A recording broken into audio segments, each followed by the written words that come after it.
내 이름은 지민. 나는 서울 강남의 한 대기업에서 5년째 비서로 일하고 있다. 하루 종일 회의 일정을 조율하고 서류를 정리하며 바쁘게 오가는 임원들의 표정을 읽는 것이 내 일이었다. 늘 단정한 블라우스와 타이트한 스커트, 구두를 신고 앉아 있으니 그들은 나를 하나의 사무용 가구처럼 취급했다. 미소를 지어도 내 이름조차 가끔 헷갈려 부르는 사람들 속에서 나는 투명한 존재 같았다. 하지만 회사 문을 나서는 순간 내 삶은 완전히 달라졌다. 저녁이 되면 나는 친구와 함께 운영하는 작은 힐링 공간으로 향했다. 은은한 조명, 향긋한 아로마 향, 잔잔한 음악이 흐르는 그곳에서 나는 사람들의 피로를 풀어주는 테라피스트였다. 낮에는 차갑고 기계적인 도시의 부속품, 밤에는 누군가의 긴장을 녹여내는 따뜻한 손길. 그 이중적인 삶이 내 정체성을 완성해주는 듯했다. 그러던 어느 날, 뜻밖의 손님이 내 앞에 앉아 있었다. 회사에서 늘 모두가 긴장하며 따라다니던 상무, 강도현. 그는 회사에서 늘 맞춤형 슈트 차림으로 차갑게 지시를 내리던 사람이었는데 그날은 캐주얼한 청바지와 흰 셔츠를 입고 있었다. 소매를 걷어올린 그의 팔은 의외로 따뜻해 보였다. 나는 순간 숨이 막히는 것 같았다. 설마 그가 내가 여기서 일하는 걸 아는 걸까? 안녕하세요. 낮은 목소리, 하지만 회사에서와는 다른 부드러움이 담겨 있었다. 예약한 마사지 받으러 왔습니다. 나는 겨우 미소를 지으며 대답했다. 네, 어서 오세요. 어떤 부위 위주로 원하시는지요? 그는 잠시 머뭇거리더니 쑥스러운 듯 웃었다. 사실, 발 마사지요. 제 발 사이즈가 290인데 좀 힘드실지도 모르겠습니다. 나는 무심코 그의 구두를 흘끗 보았다. 평소 내가 다루던 손님들과는 달리 그 발은 길고 단단해 보였다. 이상하게도 그 말은 가벼운 농담 같으면서도 묘하게 도전적인 뉘앙스를 풍겼다. 문제 없습니다. 오히려 재미있겠네요. 내가 그렇게 대꾸하자 그의 눈빛이 조금 빛나며 입가에 장난기 어린 미소가 번졌다. 방 안으로 들어가 준비를 마친 후 그는 신발과 양말을 벗고 편안히 앉았다.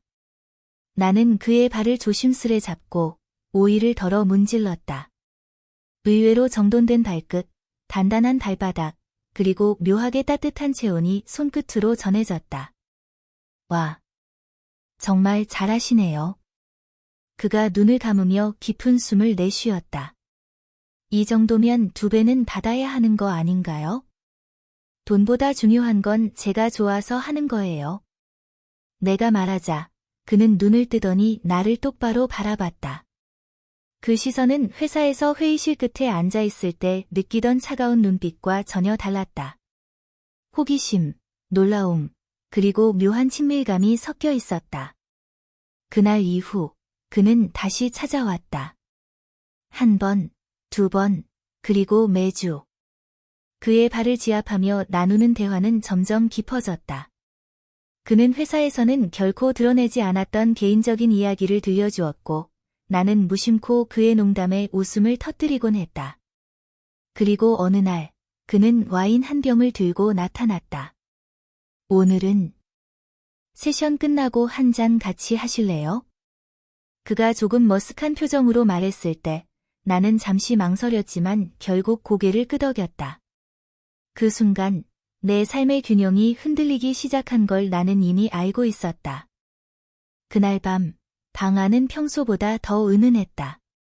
촛불 대신 작은 스탠드 조명이 벽을 따라 부드러운 그림자를 만들고 있었다. 나는 의자에 앉아 준비를 마치며 그의 발을 지압했다. 강도현 상무나니, 이제는 단순한 도현 씨처럼 느껴지는 남자는 눈을 감고 숨을 고르며 가만히 나를 느끼고 있었다. 세션이 끝나자 그는 약속대로 와인병을 꺼냈다. 병목에 걸린 작은 은빛 오프너까지 준비해 온 걸 보고 나도 모르게 웃음이 나왔다. 원래 이렇게 철저하세요? 내가 묻자 그는 잔을 따르며 고개를 끄덕였다. 회사에선 늘 긴장해야 하니까요. 적어도 이런 순간엔 실수하고 싶지 않거든요. 우리는 작은 소파에 나란히 앉았다. 잔이 가볍게 부딪히며 부드러운 향이 코끝을 간지렸다. 나는 와인을 마시며 무심코 내 무릎 위에 올린 손가락을 만지작거렸다. 그때 그의 시선이 내 손목에 닿았다. 오늘은 회사가 아닌 내가 고른 한복 스타일 블라우스를 입고 있었다. 하얀 소매 끝에서 은빛 팔찌가 살짝 빛났다. 잘 어울리네요. 그가 말했다. 단정한데도 묘하게 시선을 끄는 느낌이 있어요. 그 말에 심장이 두근거렸다. 나는 얼른 웃어넘기려 했지만 그 시선은 내 발끝까지 따라 내려왔다. 오늘은 무심코 신은 검정색 힐과 얇은 스타킹까지도 그의 눈길을 피하지 못했다. 와인의 힘 때문일까? 대화는 점점 깊어졌다. 그는 어린 시절 전라도의 작은 마을에서 살았던 이야기, 늘 완벽해야 한다는 부담, 그리고 가끔은 모든 걸 내려놓고 싶다는 고백을 했다. 나는 그에게 회사에서 보지 못했던 사람다운 얼굴을 보았다. 사람들은 늘 저한테 완벽을 기대해요. 그가 잔을 내려놓으며 말했다. 근데 이렇게 있는 건 편하네요. 누군가한테 그냥 도현으로 보이는 게. 나는 순간 용기를 내어 말했다. 사람들이 진짜 원하는 건 완벽한 모습이 아니라 당신도 흔들릴 수 있다는 걸 아는 게 아닐까요? 그는 놀란 듯 나를 바라보다가 미소 지었다. 지민 씨, 생각보다 훨씬 깊은 사람이군요. 공기가 묘하게 변했다. 그는 조금씩 가까워졌고 그의 무릎이 내 무릎에 스쳤다. 나는 피하지 않았다. 오히려 그 미묘한 접촉이 온몸을 긴장하게 만들었다. 잠시 침묵이 흘렀다. 그리고 그는 조심스럽게 손을 뻗어 내 손등을 덮었다. 따뜻했다.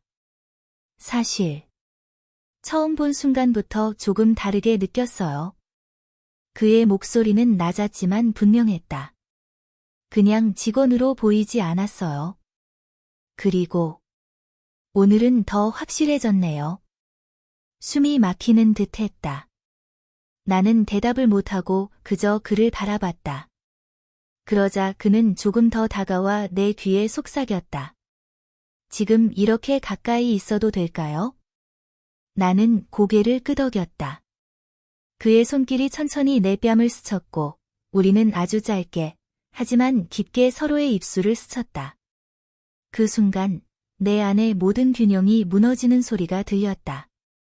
우리가 첫 입맞춤을 나눈 그날 이후 모든 것이 달라졌다. 도현 씨는 이전보다 더 자주 내 공간을 찾았다.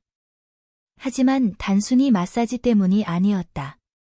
그는 와인을 한 병 들고 오기도 하고 따뜻한 붕어빵을 사들고 오기도 했다. 마치 회사에서의 강도현 상무와 여기서의 도현이라는 두 사람이 전혀 다른 인물처럼 느껴졌다. 어느 날 그는 이렇게 말했다. 여기서만 만나는 건 아쉽지 않아요? 그 한마디가 내 마음을 흔들었다.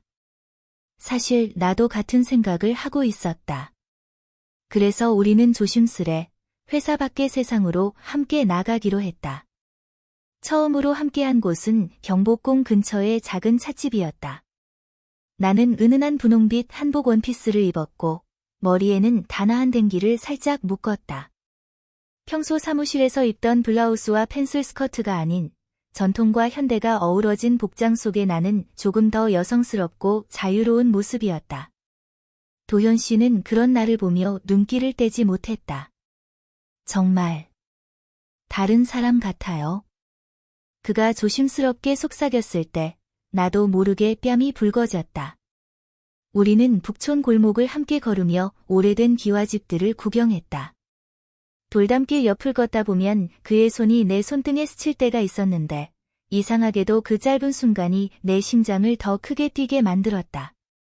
며칠 후 우리는 남산타워에도 올랐다.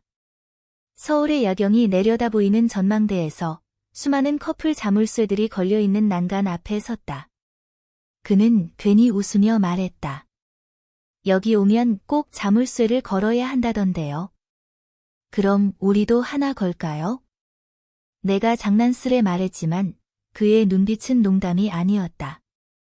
그 순간 우리 사이에는 더 이상 후퇴할 수 없는 감정이 자리 잡고 있음을 알았다. 그러나 그만큼 위험도 커졌다. 회사에서의 나는 여전히 그를 위해 회의 일정을 조율하는 비서였다.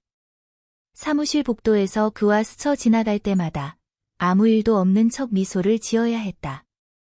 그의 눈길이 나를 향해 멈출 때 나는 일부러 시선을 다른 곳으로 돌려야 했다. 그리고 마음속엔 늘 두려움이 있었다. 만약 그가 내가 누구인지 완전히 알게 된다면? 혹은 누군가 우리 관계를 눈치채기라도 한다면? 그럼에도 불구하고 우리는 멈추지 못했다. 어느 저녁 그는 나를 한강으로 불러냈다. 밤바람이 스치는 강변에서 우리는 벤치에 앉아 있었다. 나는 야은 베이지색 코트를 걸치고 무릎까지 오는 구두를 신었다. 바람이 불 때마다 코트 자락이 살짝 흔들렸고 그는 그것마저도 놓치지 않고 바라보았다. 지민 씨. 그가 내 이름을 부르는 순간 평소보다 더 부드럽게 들렸다. 나는 당신 옆에 있으면 자꾸 잊어버려요. 내가 어떤 자리의 사람인지. 나는 아무 말도 하지 못했다. 그저 그의 어깨에 기대어 앉았다. 그 짧은 순간이 너무나 달콤해서 동시에 무서웠다. 이제는 확실히 알았다. 우리는 이미 선을 넘어버렸다는 것을. 그날은 비 오는 수요일이었다. 회사가 분주했고 우산을 챙길 틈도 없이 출근한 나는 구두 끝이 젖은 채 책상에 앉아 있었다. 언제나처럼 도현 상무의 일정표를 정리하고 회의 준비를 했다. 그는 회의실 안으로 곧장 들어갔고 나는 평소처럼 아무렇지 않은 얼굴을 유지했다. 하지만 속으로는 어젯밤 한강에서 그의 어깨에 기대 잠시 숨을 고르던 순간이 떠올라 얼굴이 달아올랐다. 며칠 전까지만 해도 그는 내게 단순한 고객이었다. 이제는 아니었다. 그리고 나는 알았다. 언젠가는 이 비밀이 드러나리라는 걸. 그 순간은 너무 갑작스럽게 찾아왔다. 그날 오후 도현 씨가 회의실에서 나오며 무언가를 확인하던 중이었다. 인사팀에서 보낸 메일 속 휴가 일정 확인 문서. 그는 무심코 스크롤을 내리다가 내 이름을 발견한 듯 걸음을 멈췄다. 지민. 그의 목소리가 아주 낮게 새어나왔다. 나는 순간 숨이 막혔다. 퇴근 후 그는 아무 말 없이 나를 불러냈다. 강남의 작은 카페, 창밖에는 여전히 빗방울이 흩날리고 있었다. 나는 검정색 코트를 걸치고 있었지만 안에서는 흰색 블라우스와 회색 스커트를 입고 있었다. 손가락 끝이 자꾸 긴장으로 떨렸다. 왜? 말하지 않았어요?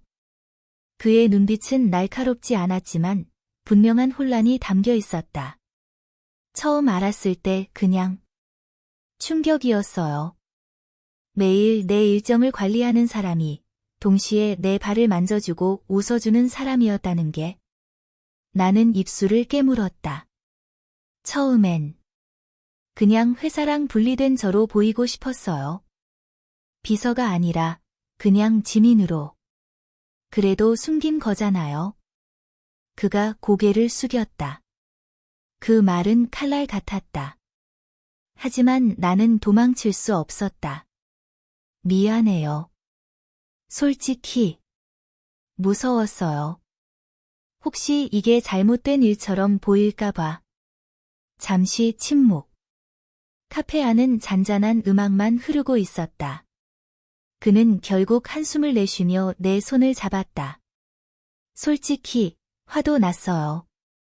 하지만 그보다 더 크게 느낀 건 두려움이에요.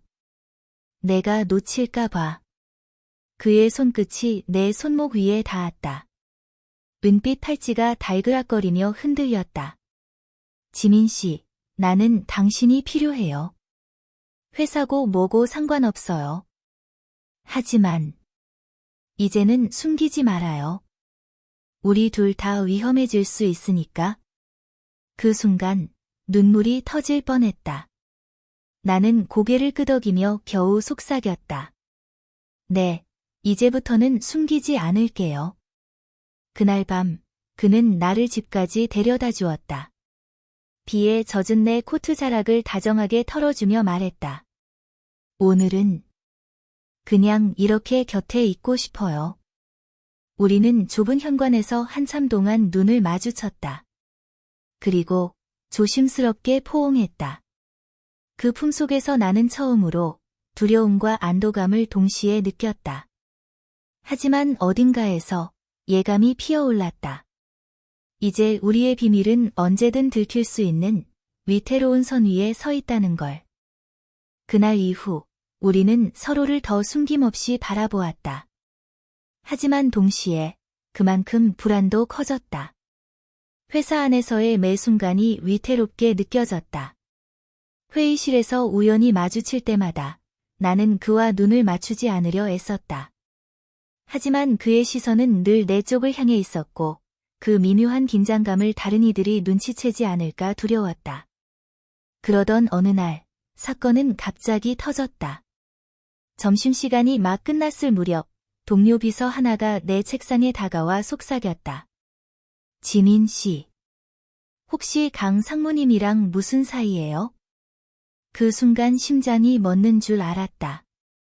왜 그렇게 생각해? 억지로 웃으며 되물었지만 그녀는 휴대폰 화면을 보여주었다. 거기엔 전날 밤 한강 근처에서 찍힌 사진이 떠 있었다. 내가 코트 자락을 잡고 웃는 모습, 그리고 바로 옆에 있는 도현 씨. 멀리서 찍힌 흐릿한 사진이었지만 보는 순간 다리가 풀릴 뻔했다. 그날 저녁 나는 떨리는 마음으로 도현 씨를 만났다. 그는 이미 상황을 알고 있었다. 소문이 돌기 시작했어요. 그가 담담하게 말했다. 곧 윗선 귀에도 들어갈 겁니다. 나는 손을 움켜쥐었다. 어떡하죠? 우리 끝일까요? 그는 잠시 나를 바라보다가 고개를 저었다. 끝낼 수 없어요. 하지만 준비는 해야 합니다. 그의 목소리엔 결심이 묻어 있었다. 누군가 우리를 흔들려고 할 거예요. 그럼에도 나는 당신을 포기하지 않겠습니다. 그 말에 눈물이 고였다. 나는 조심스럽게 그의 손을 잡았다. 저도요. 설령 다 드러나더라도 후회하지 않을 거예요.